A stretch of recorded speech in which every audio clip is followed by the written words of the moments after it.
The number was not an opening bid. It was not a pressure tactic designed to leave room for negotiation. It was not a trial balloon floated to test Canadian resolve. It was a declaration of direction, and it hit Canadian industries the way a structural failure hits a building, not gradually, but all at once. 50% on steel, 50% on aluminum, 25% on automobiles, sweeping levies on softwood lumber, forest products, and the connective tissue of an economy that has been physically integrated with the United States for generations through shared infrastructure.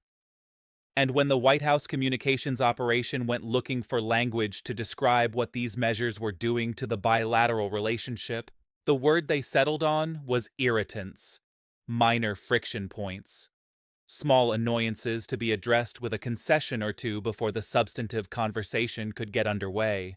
That was the error in judgment. That was the precise moment this stopped functioning as a recognizable trade dispute and became something different, a test of whether a smaller country, standing at the edge of an economic relationship it cannot simply exit overnight, was still capable of naming its own reality on its own terms. And on a date that will carry weight when historians eventually close this chapter, Prime Minister Carney stepped in front of cameras and did the single thing the Trump administration's entire pressure architecture was engineered to prevent. He called it what it was: violations, not friction, no, because negotiating room.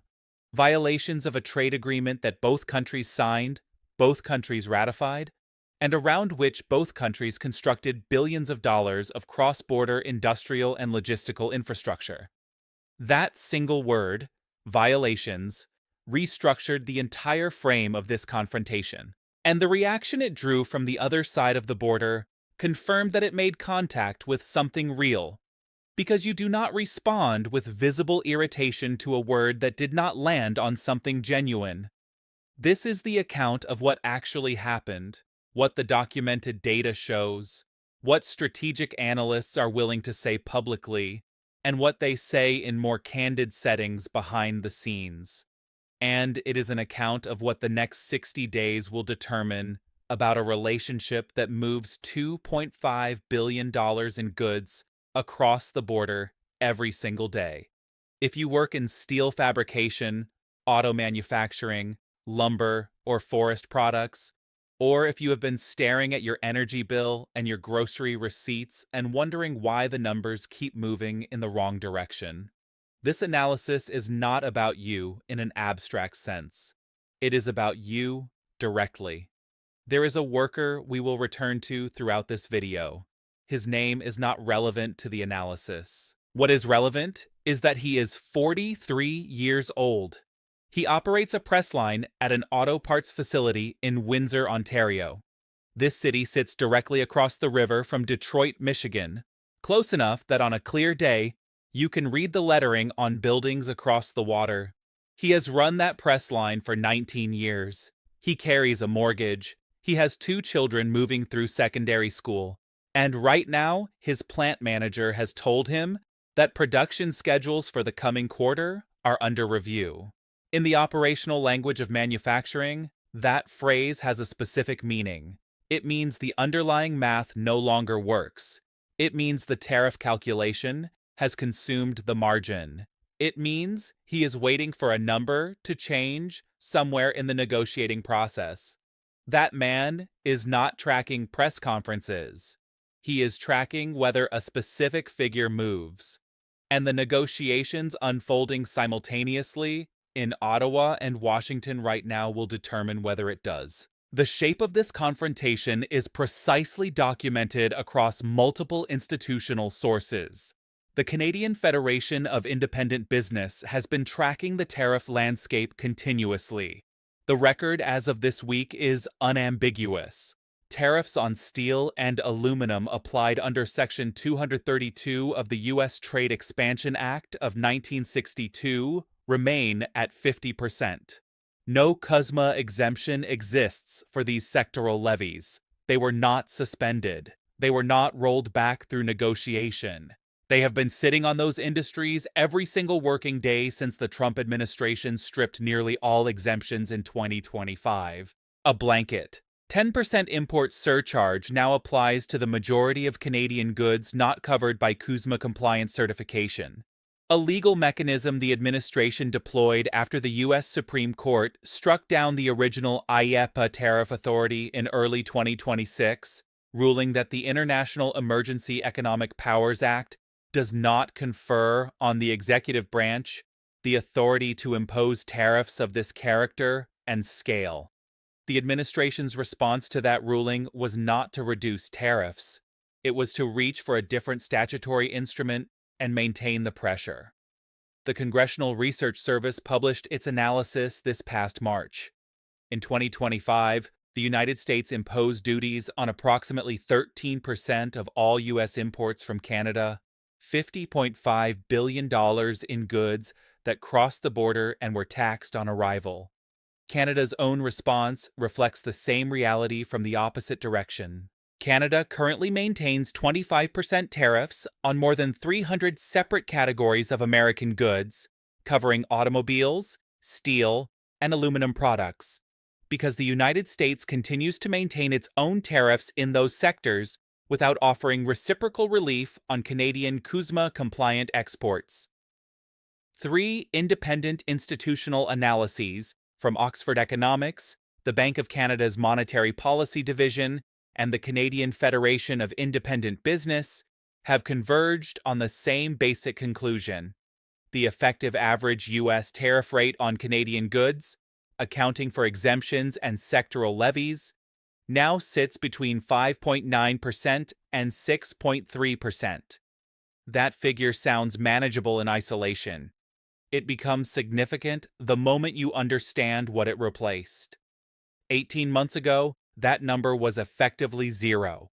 Here is the context in which Carney stepped to the microphone to respond to the framing of the irritants. The Trump administration had been pressing Canada to deliver pre-negotiation concessions to secure a seat at the formal CUSMA review table, not concessions as components of a negotiated exchange. Concessions are the admission price for entering the room where the eventual negotiation might be discussed.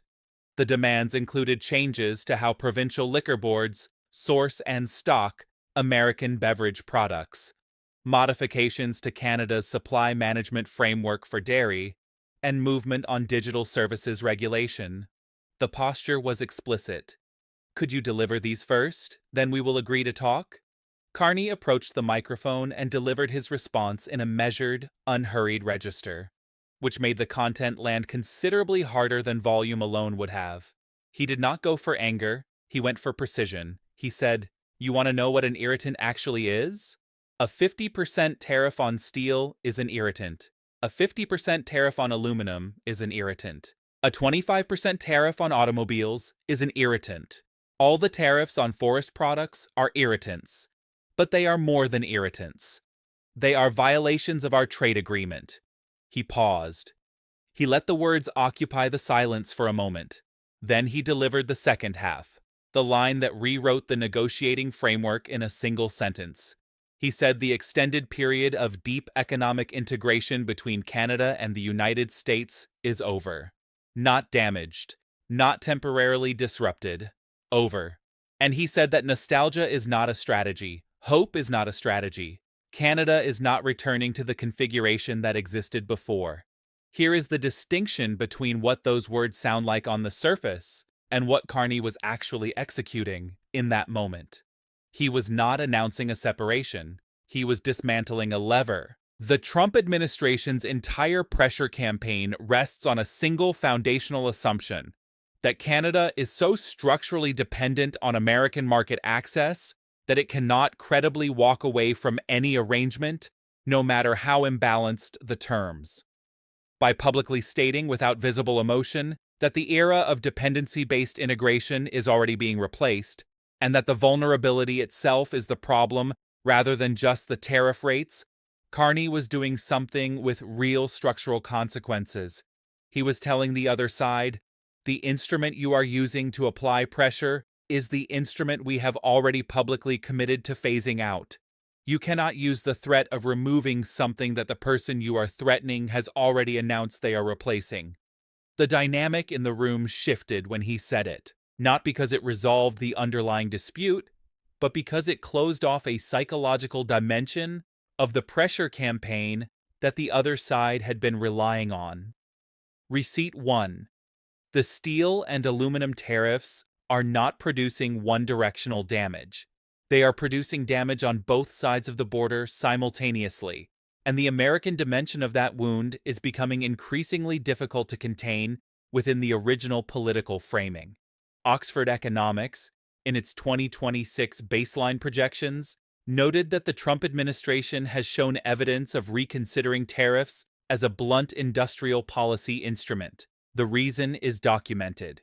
By November 2025, the administration had already been compelled to roll back tariffs on coffee, beef, and a range of other consumer staples after retail price inflation in those categories translated directly and visibly into household costs for American consumers. The Bank of Canada confirmed in its October forecasts that Canadian supply chains, deeply interlocked with American manufacturing operations, were transmitting the tariff shock in both directions.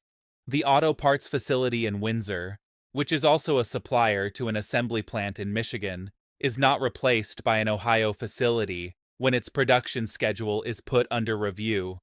In the majority of cases, the component does not arrive on schedule. The verdict on Receipt 1. Tariff pain is not a Canadian structural problem. It is a shared structural problem that the U.S. side has been presenting as a Canadian structural problem. But that accounts for only part of the picture. Receipt 2. Canada delivered concessions in 2025 and received nothing measurable in return. This is on the record.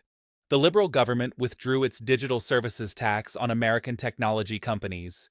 It stepped back from a significant tranche of retaliatory tariffs. The September 2025 decision to eliminate most countervailing tariffs on U.S. goods was a direct response to the United States allowing most Canadian CUSMA-compliant goods to enter without tariffs. Canada's Trade Minister Dominic LeBlanc has stated explicitly that those concessions were made in good faith, that they brought the two sides genuinely close to a broader relief package, and that the progress collapsed after Ontario Premier Doug Ford aired a television advertisement criticizing tariffs that referenced Ronald Reagan. This decision personally angered Trump and derailed months of incremental progress at the most consequential moment. Canada gave, the U.S. absorbed it, and then the next round of demands arrived. Return to Windsor.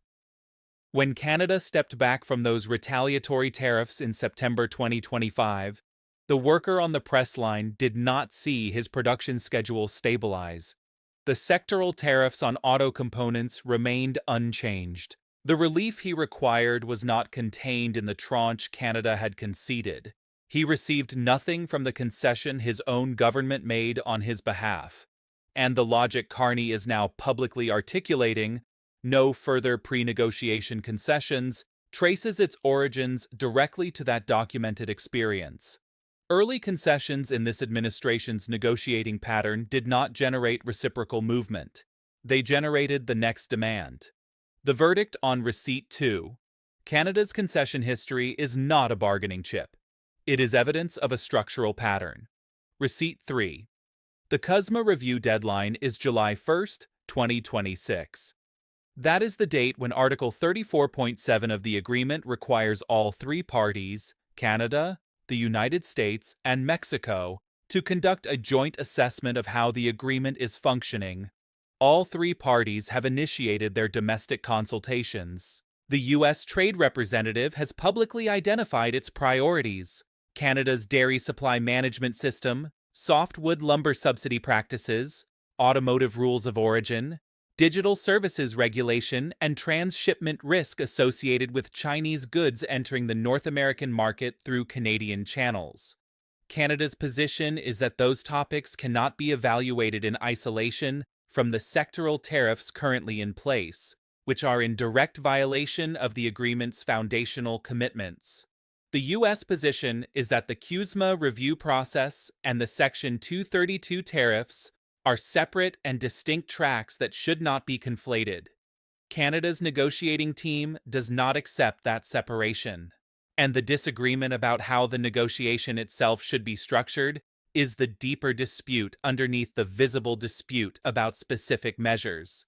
Tony Stillo, Director of Canada Economics at Oxford Economics, stated it directly. If the CUSMA exemption were to end, if the review collapsed and the full weight of current tariffs without compliance exemptions landed on the Canadian economy, it would produce what he described as longer-term scarring.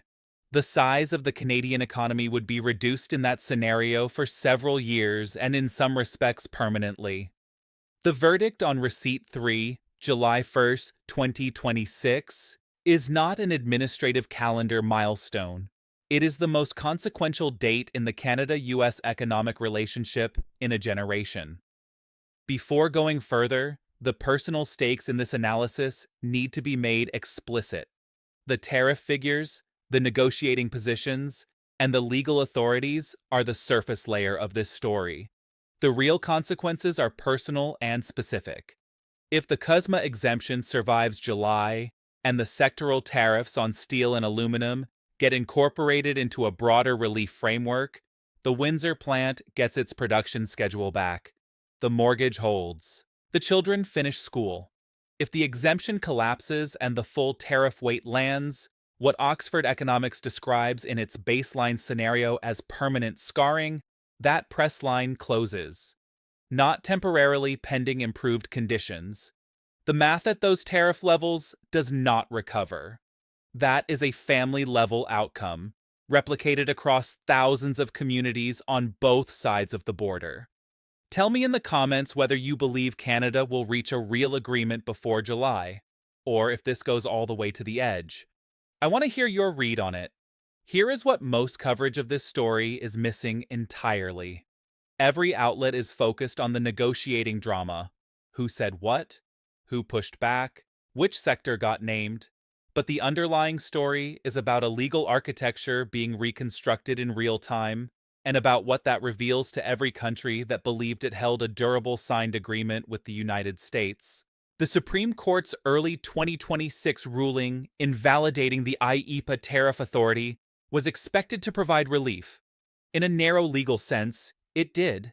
Canadian businesses that paid tariffs under IEEPA between February 4, 2025 and February 24, 2026 may now be eligible for refund claims.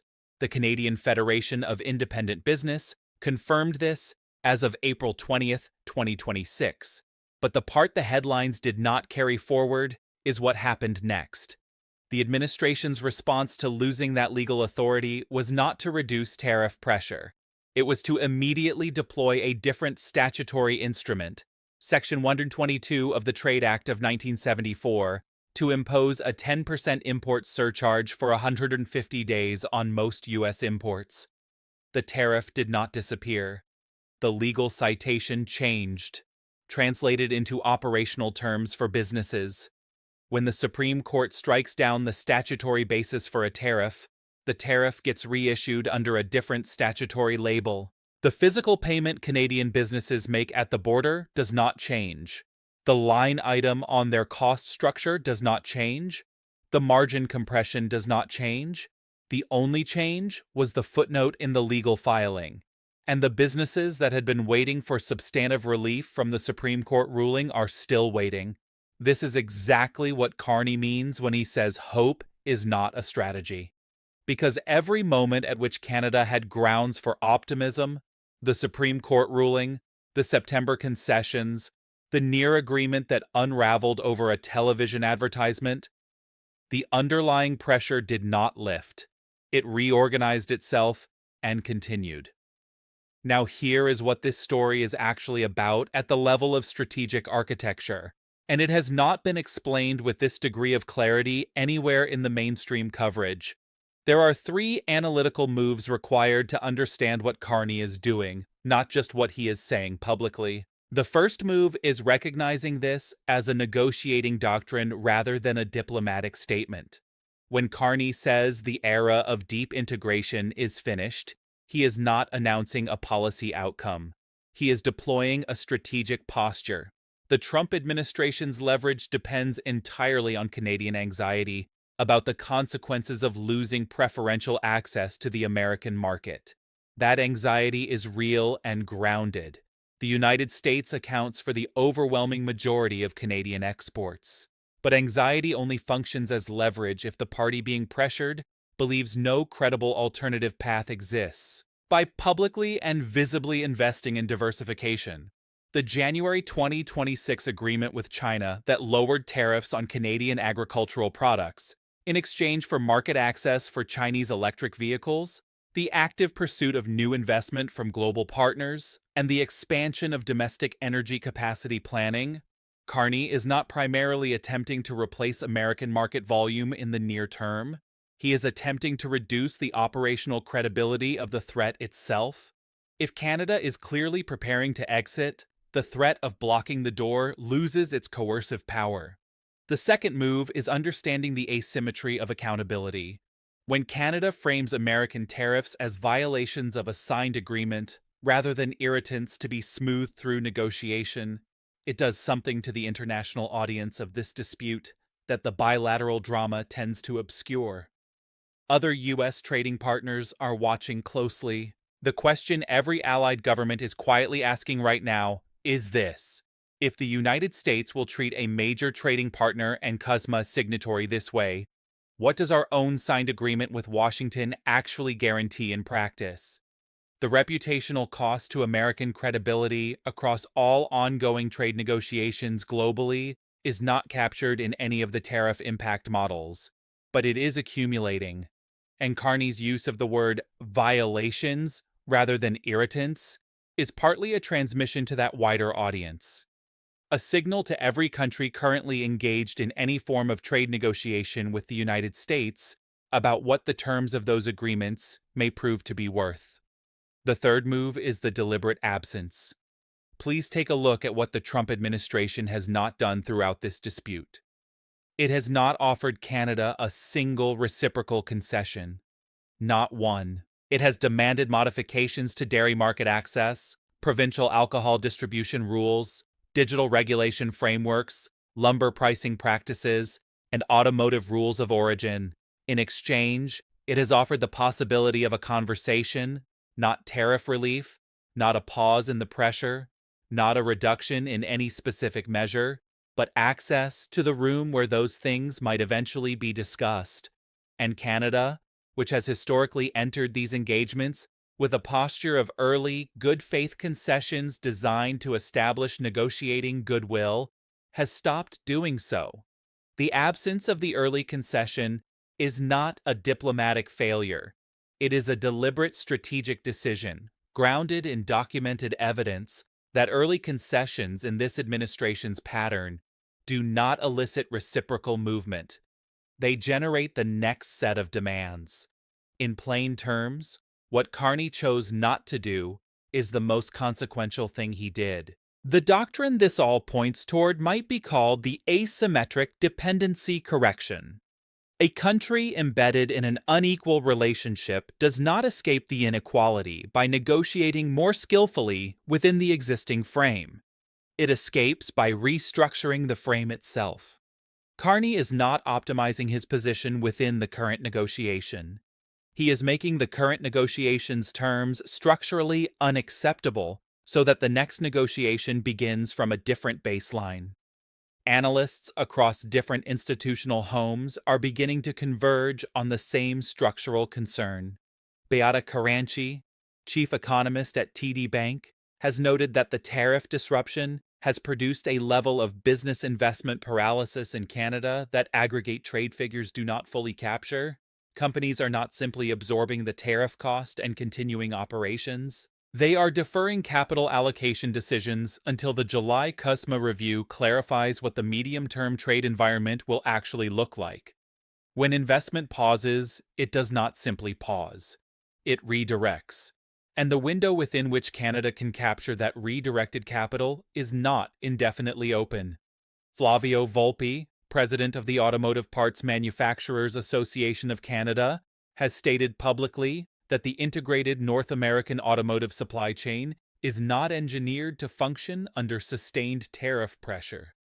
The argument advanced by the U.S. trade representative before Congress this spring that American auto sector employment is recovering as a result of tariff policy looks materially different when you account for the component-level disruption that does not show up in headline employment statistics, but does show up in production downtime, quality incidents, and delayed model launches. Rudyard Griffiths, a Canadian foreign policy analyst, framed the strategic choice this way: Canada is not choosing between dependence and independence.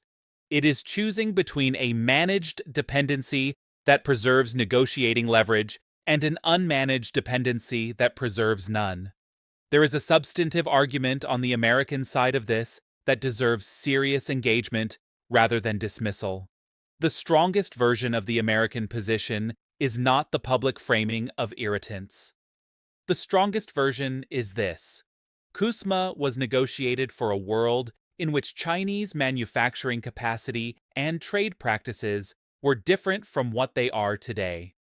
The expansion of Chinese industrial overcapacity, particularly in steel and aluminum, has created a genuine transshipment risk, in which Chinese-produced goods are routed through Canada or Mexico and enter the American market as if they have North American origin. The American argument is that CUSMA compliance certification has become an insufficient guarantee of the actual geographic and labor origins of goods, and that sectoral tariffs serve as pressure on partner governments to tighten enforcement of origin requirements. The U.S. Trade Representative's Section 301 investigation, launched in March 2026 and examining 60 trading partners, including Canada, regarding enforcement of prohibitions on goods produced with forced labor, is the institutional expression of that concern. The second genuinely strong argument is domestic. American steel and aluminum manufacturing capacity contracted materially across decades of import competition. The communities carrying that contraction have real electoral weight. An administration that ran on reversing it carries an obligation to be seen as acting. Tariffs as industrial policy have a long bipartisan history in the United States. Carney calling them violations does not render them illegal under American domestic law. It designates them as violations of a bilateral agreement. That distinction is real. The counter, however, is this: the record shows that Canada has been tightening its steel import quotas to address the transshipment concern the U.S. has raised. The December 2025 measures reduced non-FTA partner steel import quotas to 20% of 2024 levels. Canada is actively addressing the stated justification for the tariffs, but the 50% tariffs remain fully in place, which means the tariffs have decoupled from their stated rationale. They are no longer tracking the concern that generated them. What they appear to be tracking instead is something that looks considerably more like structural leverage extraction than targeted trade remediation. And that distinction between a trade measure that tracks its own justification and one that has outgrown it is precisely where the word violation starts to carry legal and diplomatic weight that the word irritants was designed to prevent anyone from examining too closely.